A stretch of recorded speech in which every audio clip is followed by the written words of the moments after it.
저희가 느헤미야의 프로젝트, 느헤미야 예루살렘 재건 프로젝트에 대해 살펴봤는데요.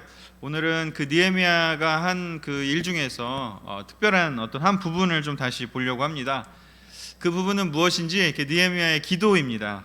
느헤미야는 전임도 아니었고, 말하자면 제사장도 아니었고, 그냥 술 따르는 관원이었고, 총독의 역할을 이제 하게 되는 그런 어떤 보통 유대인이었습니다. 하나님을 그냥 그저 사랑하는.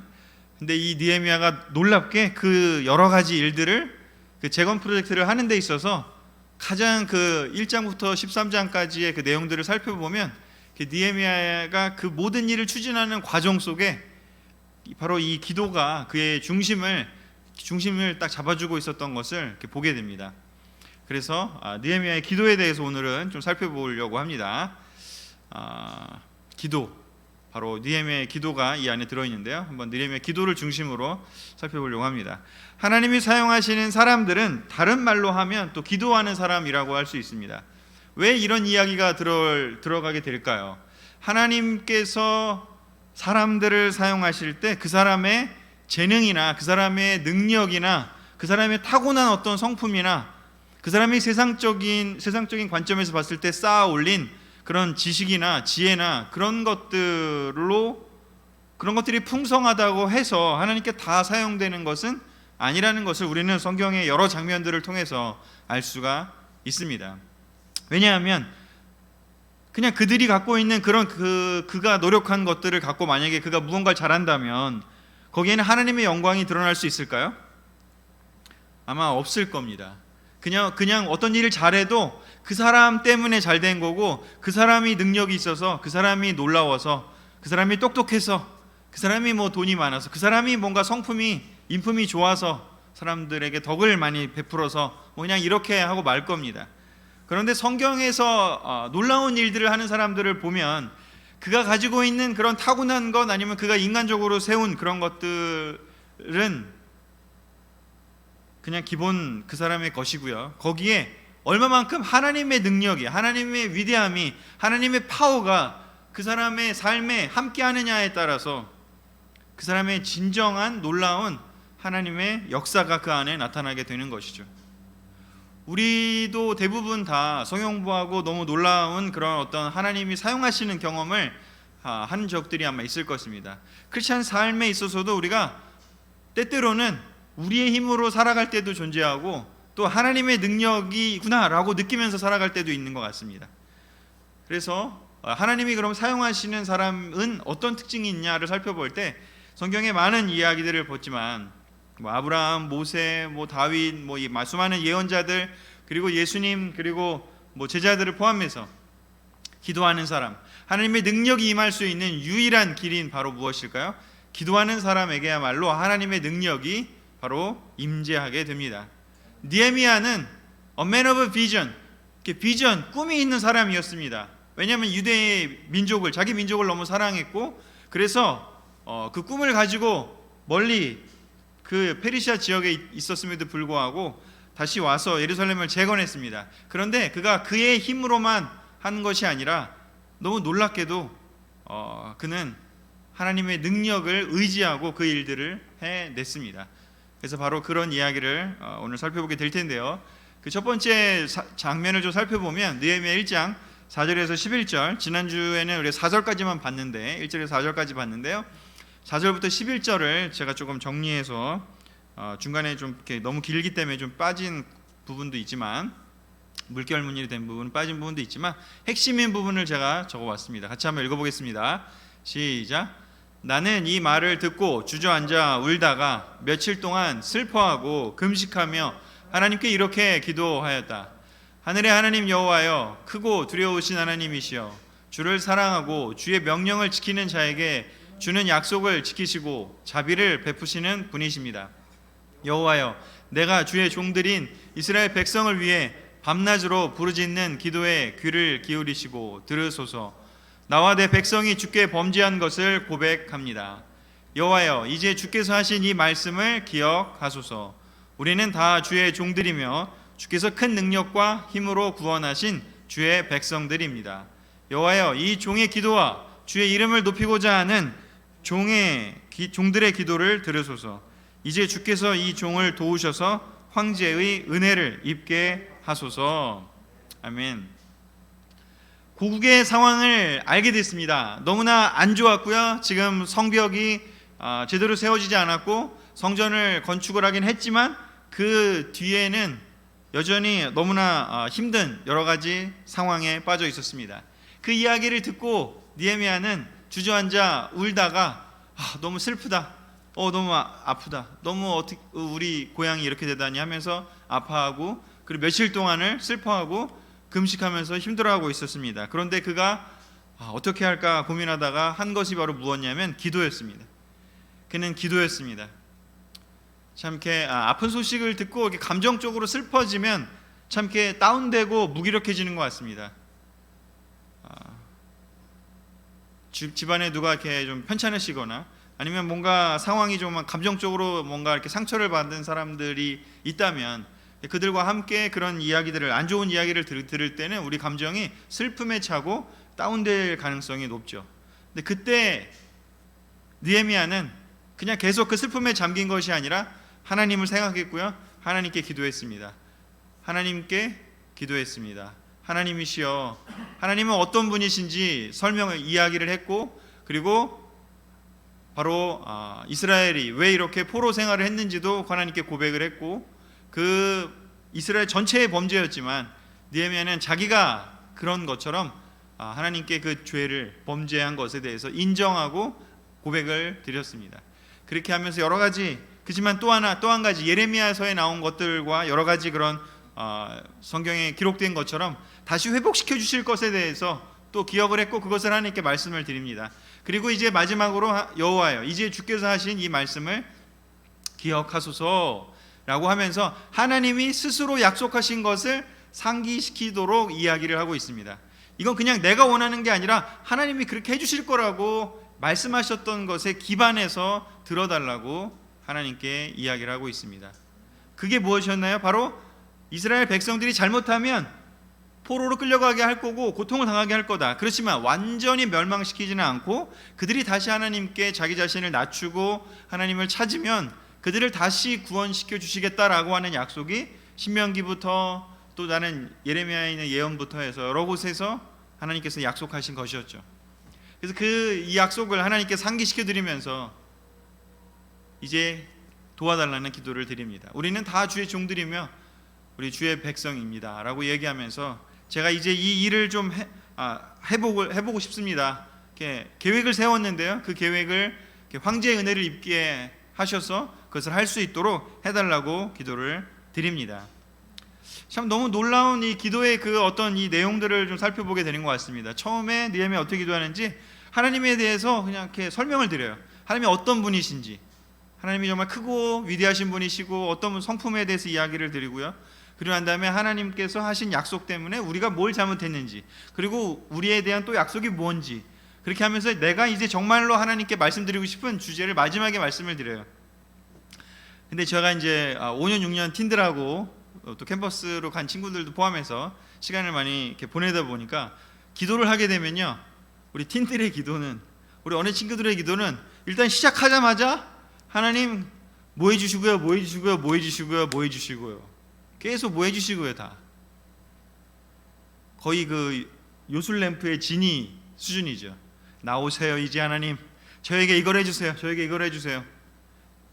참 안타까운 것은 그들이 이렇게 기도를 정말 제대로 가르쳐 줄 필요가 있겠다라는 생각이 너무 드는 거죠. 하나님과의 관계가 이게 인격적으로 형성이 되지 않은 사람에게 기도는, 이게 기독교의 기도는, 성경의 기도는, 하나님이 원하신 하나님과 관계 맺는 기도는 정말 이렇게 인격적으로 정말 대화하는 것이고, 바로 그 안에 정말 여러 가지 어떤 그 내용들이 이렇게 들어가 있어야 되는데, 그것이 아니라 정말 이렇게 일반적인 다른 그냥 종교나 아니면 어떤 그런 원하는 샤머니즘이 포함해서 그냥 그저 내가 원하는 것만을 이야기하는 것이 전체 기도인 것 같습니다. 그 사람의 기도가 참 그 사람이다라는 제목을 한번 제가 적어봤는데요. 뭐 그 사람이다, 이건 영적인 의미에서의 이야기겠죠. 우리의 기도가 그 사람의 어떤 신앙생활에 그 깊이 그 영성의 깊이를 살펴보려면 바로 그 사람이 그 기도하는 생활이, 기도의 생활이 바로 참 그 사람이 아닌가라는 생각이 듭니다. 히브리서 5장 7절에 보면 이렇게 얘기하고 있죠. 같이 읽어볼까요? 너무 놀라운 구절이기 때문에요. 같이 읽겠습니다. 시작.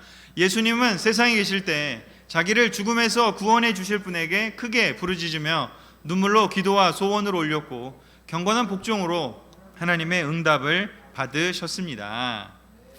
예수님이 왜 놀랍게 하나님의 아들이셨을까? 그거야 뭐 하나님으로부터 오셨고 정말 하나님의 아들이니까 그렇게 얘기할 수도 있겠지만, 하지만 예수님의 삶을 봤을 때 우리가 왜 예수님이 하나님의 아들인지를 알 수 있을까를 살펴본다면 바로 그것은 예수님이 인간의 몸으로 세상에 계실 때 하나님의 도우심을 위해서, 또 하나님과의 그 뜻을 이루기 위해서 하나님께 크게 부르짖고 눈물로 기도와 소원을 올리고 거기에 또 경건한 복종을 하기 위해서 꾸준히 노력을 하셨다는 것. 새벽에 나가서 기도하실 때도 있었고요. 또 늦은 밤에 사람들 많이 만나고 난 후에도 뭔가 다시 하나님과의 시간을 보내기 위해서 또 산으로 가시는 장면도 나오고, 또 너무나 힘든 시간이 있을 때 겟세마네에 가셔서 그 너무나 감정적으로는 하기 싫은 그런 상황이었지만 그것들을 할 수 있도록 도와달라는, 그 감당할 수 있도록 내 마음을, 내 감정을, 내 영적인 그런 힘을 채워주시기를 간구를 드렸죠. 아브라함은 어땠습니까? 그 소돔과 고모라를 위해서, 그 사람들을 위해서 중보기도를 했고요. 또 여러 가지 어디로 갈까요? 대화하면서 하나님이 가라고 한 곳을 갔고요. 또 모세는 어땠습니까? 이스라엘 백성들을 인도하는 그 과정마다 하나님 어떻게 해야 되겠습니까? 어디로 가야 되겠습니까? 이들의 필요를 어떻게 채워야겠습니까? 늘상 하나님께 질문하고 하나님께 기도하면서, 또 그들이 우상 숭배에 빠졌을 때, 그들을 다 없애버리시고 싶으셨을 때, 그때 하나님께 나아가서 하나님을 설득하죠. 아까 느헤미야가 했던 것처럼, 하나님, 당신이 하신 그 일들을 생각해 볼 때 만약에 당신께서 저 우상 숭배에 빠져 있는 자들을 다 벌하시게 된다면, 그러면 세상에 있는 다른 많은 모든 민족이 하나님을 어떻게 보겠냐고, 하나님이 끌고 나와서 하나님이 죽여버렸다 이렇게 얘기할 거라고요. 그렇게 하면 되지 않겠냐고 하면서 하나님을 설득을 하는 모세의 기도가 들어가 있습니다. 다윗은 뭐 말할 것도 없죠. 정말 너무나 많은 시편을 남겼죠. 기쁠 때도 시편을 짓고요. 하나님을 찬양하라, 내가 너무나 성전에 올라가는 것이 기쁘다 하면서 막 너무나 이렇게 춤추면서 자기의 감정을, 기쁨을 표현하기도 했었고요. 죄를 졌을 때 너무나 정말 하나님, 내가 너무나 잘못했습니다. 나를 정말 용서해 주십시오. 내가 정말 죽을 죄를 졌습니다 하면서 하나님께 나아갔고요. 또 정말 이렇게 너무나 원수들에게 쫓길 때는 하나님, 정말 내가 너무나 위험에 빠져 있습니다. 나를 도와주세요 라고 기도를 하면서 그 모든 상황 속에서 그는 기도의 생활을 멈추지 않았습니다. 사도행전은 어떻습니까? 사도행전은 기도로 시작하는 기도행전이라고도 불립니다. 성령행전이라고도 불리고요. 그들이 예수님이 승천하시고 난 후에 그 제자들이 모두 다 마가의 다락방에 모여서 기도에 전념했습니다. 성령님의 임재가 보여질 때까지, 나타날 때까지 그들은 기도에 전념을 했습니다. 자기들의 힘으로가 아니라 하나님이 주시는 능력으로 살기 위해서 그들은 기도하기 시작했고, 하나님의 응답을 받고, 그래 했을 때 3,000명이 세례받을 수 있었고, 이제 때가 됐구나, 하나님이 이제 우리와 함께하는구나를 느끼면서 나아가기 시작을 했습니다. 바울이 쓴 서신서들은 어떻습니까? 모든 서신서들마다 내가 여러분들을 위해 기도하고 있습니다, 여러분도 나를 위해 기도해 주십시오 하면서 끊임없이 기도의 길을 걸어갔습니다. 우리 그리스도 교회도 너무나 놀랍게, 우리 정말 너무나 놀랍게 기도의 교회였고요. 기도의 사람들이 넘쳐났고요. 기도의 너무나 능력이 함께했을 때 하나님이 우리를 축복하셔서 우리가 잘났다가 아니라 정말 우리의 할 수 없는 그 이상을 사용하셔서 하나님 이 세상에 영향을 주었고요. 또한 많은 사람들을 구원했습니다. 어쩌면 상상도 할 수 없는 그런 일들을 통해서 정말 사람들을 만날 수 있게 되었습니다. 저도 정말 여러 가지 많은 기적들을 많이 경험했던 것 같아요. 너무나 사람들을 초대하고 싶었을 때 이렇게 길에서 초대했던 사람을 만나기로 이렇게 구로 디지타단 지역에서 기다리고 있었는데, 그 친구는 안 오고 연락도 없이 안 왔는데 갑자기 어느 한 친구가 지나가는 거예요. 재수학원에서 만났던 친구, 연대생이었어요. 같은 학교 친구였는데 갑자기 지나가는 거야. 너 웬일이냐 인사를 했을 때, 그냥 지금 어디 가고 있다고. 근데 너 응? 오랜만에 만났는데 너 나 교회 다니는데 한번 같이 가지 않겠냐고. 그래서 그 친구 약속 잡고 그 다음 주에 그 친구가 와서 세례받기도 했었어요. 너무나 신기하지 않습니까? 정말 제 마음속에도 정말 이렇게 기도하고 사람들을 너무 구원하고 싶습니다 기도했을 때 정말 말도 안 되게 그렇게 만나는 일들이 있었고요. 또 정말 뭐 군대에서도 정말 하나님, 이곳에서도 하나님의 영광을 드러내고 싶습니다 라고 했을 때 정말 생판 처음 만난 한 달 후임이었던 친구가 성경을 공부하고 싶다는 거예요. 제가 큐티하는 걸 보더니 그 친구랑 상병 때부터 병장 때까지 공부를 하고 1년 정도 성경부를 하고 세례를 받았었죠. 저는 이렇게 생각해보면 제가 할 수 없는 일들을 너무 많이 겪었던 것은 바로 무엇이었는지 정말 제가 기도했던 때라는 생각이 듭니다. 하나님이 그 기도에 응답하셨을 때. 여러분 아마 제 이야기가 이 정도 있을 수 있겠지만 여러분들 삶에는 어떻습니까? 우리 교회가 어느 순간부터 그냥 사람들의 놀라운 성품, 우리 놀라운 사람 너무 많아갖고 그게 또 문제야. 놀라운 성품이 너무 많아. 능력도 많고 학벌도 좋고 또 너무나 미남 미녀들이고요. 그렇지만 우리가 어느 순간부터 하나님의 능력이 임재하지 않는 교회가 된다면 그저 우리 교회는 그저 그냥 하나의 친목단체밖에 되지 않을 겁니다. 그냥 우리끼리 마음 맞는 사람끼리 그냥 서로 위로하고 서로 그냥 즐겁게 지내고 서로 그냥 그럭저럭 그냥 삶을 그냥 헤쳐나가는 그런 그냥 종교적인 단체가 될지도 모르겠습니다. 좀 제가 바라는 것은 이 느헤미야의 기도를 보면서 다시 한번 저도 변하고 싶다는 생각이 너무 들었습니다. 그때의 그 기적을 다시 한번 느끼고 싶다. 그때의 그 기적을, 정말 기도의 능력을 다시 한번 느끼고 싶다. 그 사람의 기도가 참 그 사람이라면 나는 진짜 지금 내 영성은 너무나 예전에 그 경험했던, 사실은 그거보다 사실은 하나님은 더 큰데 이제 정말 기도의 사람인가 하는 회개를 하는 시간이 된 것 같습니다. 하나님을 참으로 인정하는 사람의 기도를 하고 싶습니다. 우리 교회가 너무 좋은 교회이고 너무 놀라워요. 그래서 우리가 성경의 놀라운 한 측면인 아바 하나님과의 그 관계를 누리게 해주는 그러한 하나님과의 친밀한 기도를 너무 많이 해요. 그거 너무 좋은 것 같아요. 그렇지 않습니까? 우리는 그냥 하나님 아버지 그냥 이랬어요 저랬어요 하면서 우리 되게 편하게 하나님하고 시간 보내요. 근데 제가 이제 신학교를 지금 5년째 다니고 있지만 굉장히 거룩하게 기도하시는 분들이 많아요.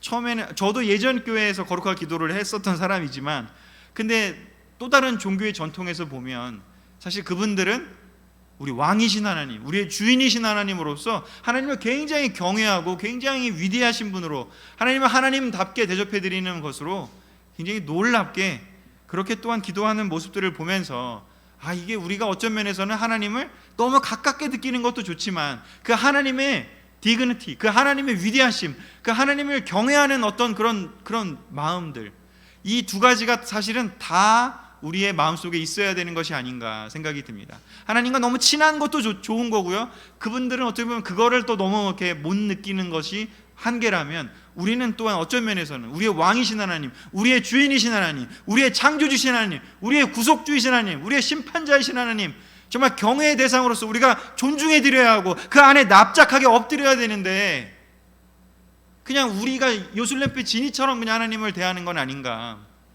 우리의 기도가 하나님에 대한 우리의 태도를 나타낸다면 우리는 어떠해야 될까? 어쩌면 놀랍게 성경엔 이 모든 걸 다 포함하니까요.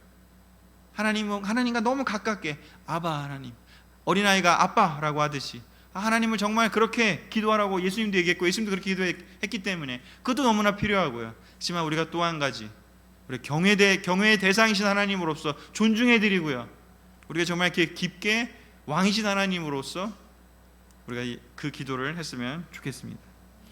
느헤미야는 그렇게 무릎 꿇고 겸손하게 하나님께 정말 두 손 들고 하나님께 금식하면서 하나님 정말 우리나라를 살려달라고. 사실은 느헤미야가 제사장도 아니었고 율법을 전문적으로 배운 사람도 아니었습니다. 그저 그냥 술 따르는 관리였고 그냥 포로로 끌려간 사람이었습니다. 그럴 필요가 딱히 있는 사람은 아니었던 것이었죠. 하지만 그는 그냥 하나님의 위대하심에, 하나님의 사랑하심에, 또한 자기의 민족을 사랑하는 것 때문에 기도했습니다. 그리고 가서 열심히 기도했고 황제에게 나아갔고 황제의 도움을 받아서 예루살렘에 왔습니다. 그리고 또 예루살렘에 와서 열심히 일했습니다. 사람들의 상황을 잘 살펴보고요. 기도만 했다고 해서 아무것도 안 하는 것이 아니라 기도만 해놓고 하나님이 일하시기만 바라는 것이 아니라 그가 와서 살펴보고 조사하고 사람들과 대화하고 많은 일들을 했습니다. 그리고 나서 열심히 일했는데요, 근데 주위에 있는 사람들이 비난하고 조롱했습니다. 산발락과 도비아를 비롯한 그 사람들이 하여 저것들이 뭐라는 거야 이러면서 저 능력도 없는 것들이, 저 포로로 끌려갔다 온 애들이 뭘 하려는 거야 하면서 비난하기 시작했고 비웃었습니다. 조롱했습니다. 그때 느헤미야는 또 한 번 기도하는 이야기가 등장합니다. 4장 4절에서 6절 그리고 9절 같이 읽겠습니다. 시작. 그래서 나는 이렇게 기도하였다. 우리 하나님이시여 들으소서. 우리가 모욕을 당하고 있습니다. 저들의 조롱하는 말이 자기들에게 돌아가게 하시고 저들은 외국 땅에 포로가 되게 하소서. 저들이 주의 성을 재건하는 우리를 모욕하였습니다. 저들의 악을 묵인하지 마시고 저들의 죄를 용서하지 마소서. 그러나 백성들이 최선을 다해 열심히 일했기 때문에 마침내 우리는 전 성벽을 절반이나 쌓아 올렸다. 우리는 우리 하나님께 기도하며 보초를 세워 밤낮으로 경배하였다. 조롱과 비난을 들을 때요, 아니 이 자식이 왜 우리를 조롱하고 비난하지 하면서 그 사람하고 싸우지 않았습니다. 물론 경계를 했죠. 조심해야 되니까요. 하지만 그때 또한 조롱과 비난을 받으면 마음이 너무 힘들지 않습니까? 그렇지 않습니까? 감정적으로 데미지를 입지 않습니까? 우리 사실 현대 사회는 감정적으로 데미지 입는 일들이 정말 많은 것 같아요. 사회가 너무나 각박해지고 너무 사람들이 이렇게 갈등이 있다 보니까. 근데 그때 느헤미야는 그때도 어떻게 이제 하나님한테 가서 이야기를 합니다. 하나님이시여 저들의 이야기를 들으십시오. 우리가 모욕을 당하고 있습니다 하면서 자기가 당한 모욕을 이야기를 합니다. 그러면서 그들의 그 악을 묵인하지 마시고 저들의 죄를 용서하지 말아달라고 하나님께 해결해달라고 이야기하고 있습니다. 나는 어떻게든지 간에 나를 조롱하고 비난하면 내가 뭔가 해결하고 싶고 내가 뭔가 가서 따지고 싶고, 물론 그런 것들도 필요한 부분이 있겠지만, 그러나 느헤미야는 그것들을 하기 전에 먼저 기도했습니다. 그리고 그 기도를 하고 백성들과 함께 열심히 그 조롱과 비난을 그들이 하는 것이 후회될 정도로 오히려 최선을 다해서 더 열심히 일했고 자기들이 그 비난을 당하지 않을 그런 존재라는 것을 보여주었습니다. 열심히 그 일들을 해냈습니다. 그렇게 하면서 그 과정 속에서 어떻게 했나요? 또 하나님께 기도하며 그들이 우리를 공격하는 것을 보호해달라고 기도하며 보초를 세워서 밤낮으로 경계하였습니다. 세 번째는 또 나오는 기도의 장면을 살펴보면요, 이제는 그냥 이 전체적인 공동체를 모욕하는 것이 아니라 이제는 구체적으로 느헤미야 자체를 이제 만나서 죽이려고 하는 그런 음모가 거기에 도사리고 있었습니다. 그 이야기를 이제 알게 됐을 때 느헤미야는 어떻게 하는지 우리 6장 9절과 14절을 다시 한번 읽어보도록 하겠습니다. 시작. 그들은 나를 위협하며 우리가 지쳐서 더 이상 공사를 진행하지 못할 것이라고 생각했으나 나는 하나님이시여 나를 강하게 하소서 하고 기도하였다. 네, 하나님이시여 도비아와 산발랏이 행한 일과 여자 예언자 노아야와 그 밖에 나를 두렵게 하려고 한 예언자들을 기억하소서. 아멘. 저는 이 이야기를 읽으면서 좀 충격적이었어요. 왜냐하면 느헤미야의 기도의 내용 그리고 이 앞절들을 읽어보면 이거는 도비아와 산발랏 같은 나쁜 사람들도 너무나 화가 날 일이지만, 근데 그들은 이방인이고 그들은 사마리아 사람들이었고 나쁜, 어떻게 보면은 그 세력으로서 당연하다고 볼 수 있는 사람들이었는데, 근데 문제는 뭐였냐면 여기 나오지 않지만 스마야라는 그런 사람도 있었고 유대인 중에, 그리고 예언자 노아야라는 이름이 여기 나오기도 하고요. 그 밖에 나를 두렵게 하려고 한 예언자들이 있다라는 걸 보면 내부에도 어떻게 보면 그들과 통해서 어떻게 보면 그 조롱과 비난을 그냥 감수하고 맞아, 저 사람들 말이 맞지, 우리가 뭘 할 수 있어, 시니컬하고 내부에서요, 유대인들 가운데 심지어 예언자라고 불렸던 사람들 가운데 어떻게 느헤미야에 대해서 이렇게 거꾸로 그들에게 정보를 주고 느헤미야를 시기 질투하는 그런 일들이 벌어진다는 거죠. 아마 저 같았으면 야씨 때려치고 싶다. 아니 내가 아직 거기서 잘 나가는 그런 관리였는데 내가 여기까지 와갖고 도와주려고 했는데 어떻게 우리 민족 사람들 가운데 특히 나 같은 평신도가 아니고 예언자라고 불리는 사람이 저렇게 어떻게 보면 나를 죽이기 위해서 또 우리를 이렇게 모욕하는 저 적들과 연합할 수 있을까? 아마 진짜 너무 힘들었을 것 같아요. 다 때려치고 싶다. 나 돌아가고 싶다. 이 사람들은 도와줄 필요가 없다. 근데 느헤미야는 거기서 그렇게 하지 않습니다. 하나님이시여 나를 강하게 해주시라고. 이 얘기는 뭐예요? 내가 지금 너무 약해져 있다고. 내 마음이 너무 상처받아서, 내 마음이 너무 흔들린다고. 그래서 나를 강하게 해달라고 기도하고 있습니다. 그리고 기억해달라고.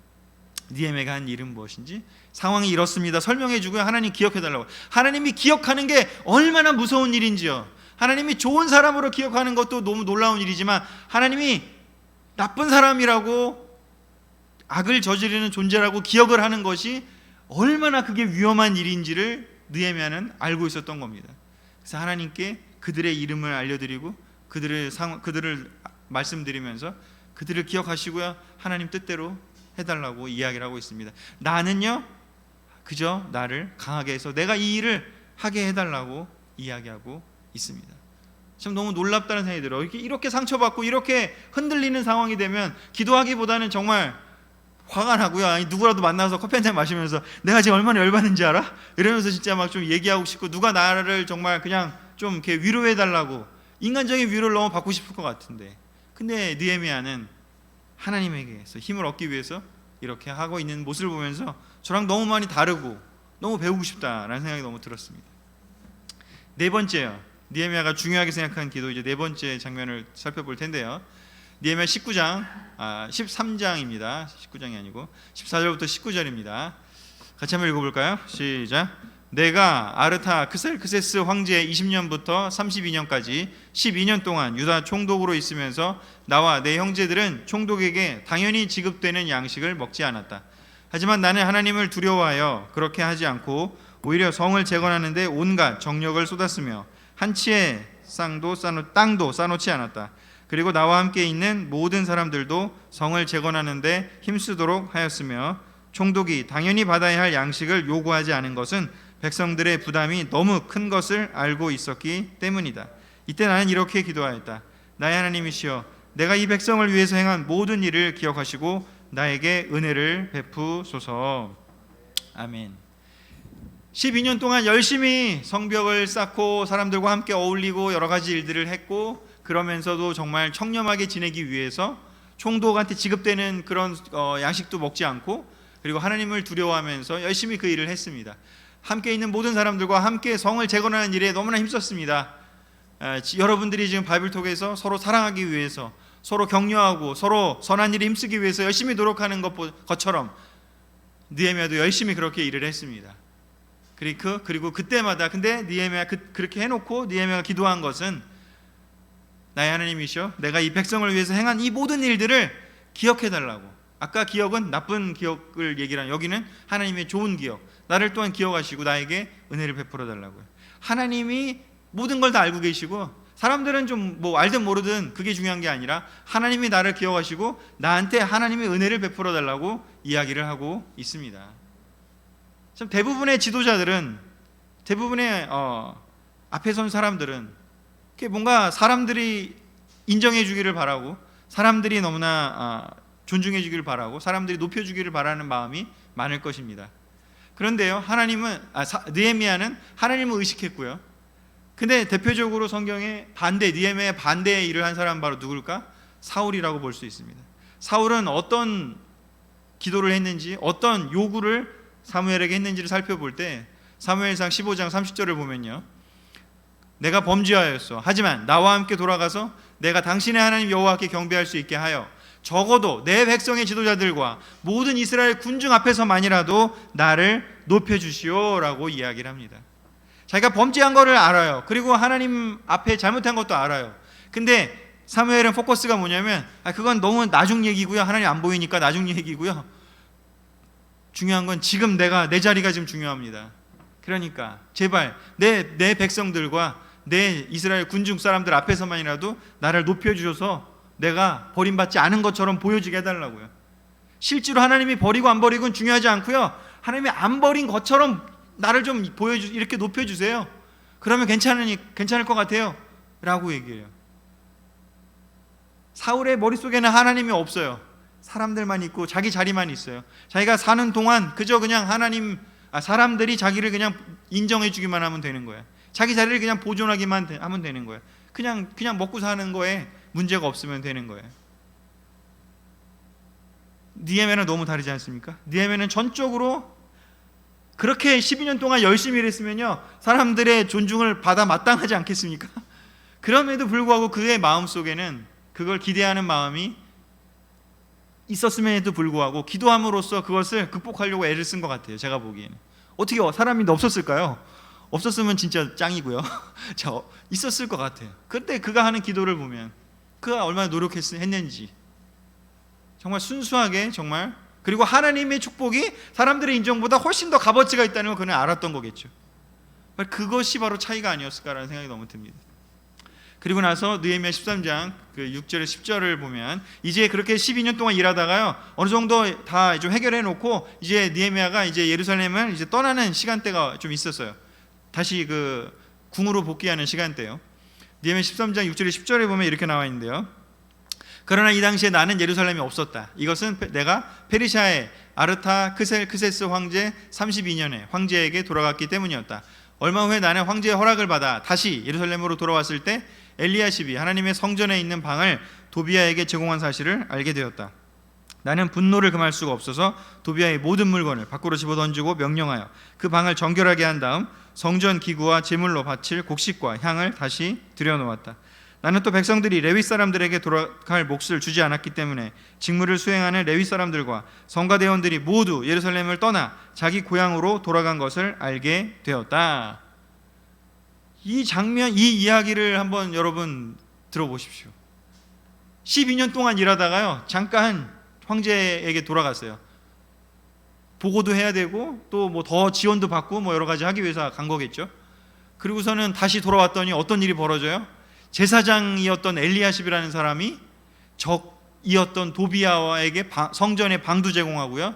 그리고 또 다른 내용들을 읽어보면요, 자기 자녀를 심지어 도비야 딸하고 결혼도 시켜요. 산발랏의 딸이었나 도비야의 딸이었나, 하여튼 그렇게 혼인도 시켜요. 왜냐하면 도비야와 산발랏이 그 지역의 관리였거든요. 그 기억의 유력자였어요. 부자였고 권력 있는 사람이었어요. 그 제사장이라는 사람이 하는 짓이 뭐예요? 그 권력자들과 결탁을 해버린 거예요. 그리고서 이스라엘 그 하나님을 섬기기 위해서 만들었던 그 성전에다가 그 이방인 관리를 위한 방을 만들어 놓은 거예요. 그러니까 그거를 다 없애버리죠. 그리고 더 큰 문제는 뭐예요? 그렇게 엘리야십을 비롯한 제사장들이 그냥 엉망으로 관리를 하니까 백성들이 11조를 안 해버린 거예요.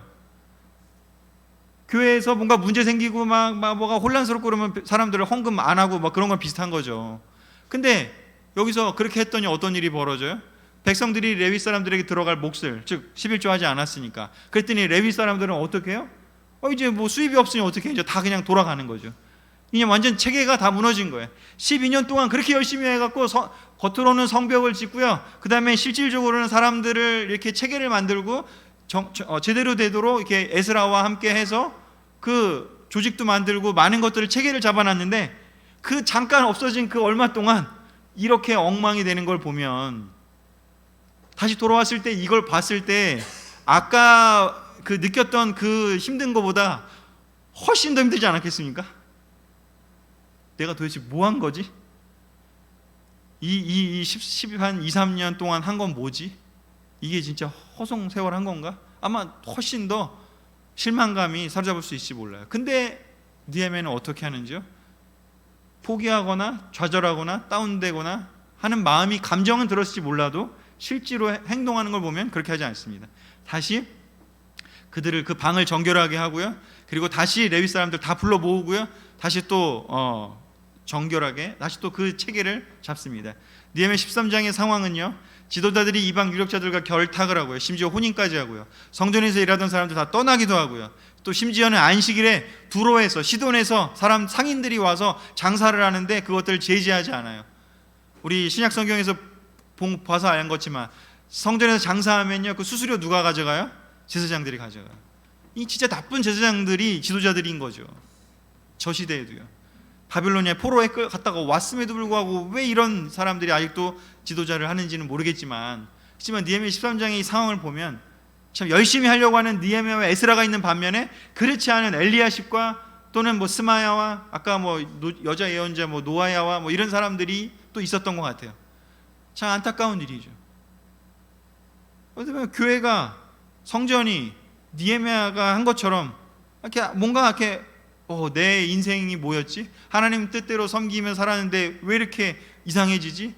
뭐가 잘 안 되지? 아이들은 왜 내가 신앙을 인정하고 또 따라주지 않지? 여러 가지 우리가 어떻게 보면 느낄 수 있는 여러 가지 실망감들이 있지 않겠습니까? 느헤미야를 그때마다 느헤미야를 떠올려 보세요. 과연 느헤미야보다 더 실망감을 느낄 수 있을지 우리가 아마 그렇지 않을 거라 생각이 들어요.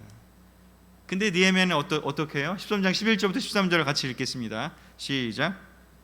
그래서 나는 지도자들을 불러 하나님의 성전을 무관심하게 내버려 두었다고 책망하고 레위 사람들과 성가대원들을 성전으로 불러들여 그들의 직무를 다시 수행하게 하였다. 그러자 백성들도 곡식과 새 포도주와 기름의 11조를 가져와 성전 창고에 들여 놓았다. 나는 제사장 셀레미야와 서기관 사독과 레위 사람 브다야를 세워 성전 창고를 관리하게 하고 사꿀의 아들이며 마따냐의 손자인 하난을 세워 그들을 돕도록 하였다. 정말 열정적인 사람이고요. 정말 불굴의 의지를 가진 사람이 아닌가 싶어요.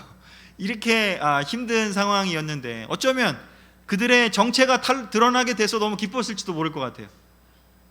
긍정적으로 생각하면 지금 느헤미야가 한 행동들을 보면, 왜냐하면 그냥 모르고 이들이 그냥 속으로 숨기면서 자기의 정체를 숨기면서 계속해서 그 유대 공동체를 힘들게 했을 수도 있잖아요. 근데 느헤미야가 싹 빠지니까 다시 안 올 줄 알고 자기들이 막 이렇게 저렇게 한 거였죠. 그래서 그 상황을 보고요, 그 사람들을 다 이제 책망하고요, 그런 사람들을 자리에서 내려오게 하고 어떤 정책을 결정할 수 있는 자리에 내려오게 하고 이렇게 새로운 사람들을 셀레미야나 사독과 부다야 같은 사람들을 다시 그 올바른 자리에 앉혀서 그 올바른 일을 할 수 있도록 했고, 또 여러 가지 또 이런 체계를 잡는 모습을 보게 됩니다. 정말 이 사람 왜 이렇게 할 수 있었을까? 어쩌면 이 자리에, 이 장면에는 책들에 나오지 않지만 느헤미야는 어쩌면 하나님과 기도하면서 사탄이 공격할 거를, 이게 이렇게 쉽게 끝날 일이 아니라는 거를, 영적인 재건이 얼마나 어려운 일이라는 거를 어쩌면 하나님한테 음성을 들었을지도 모르겠습니다. 어쩌면 스스로 깨달았을 수도 있겠고요.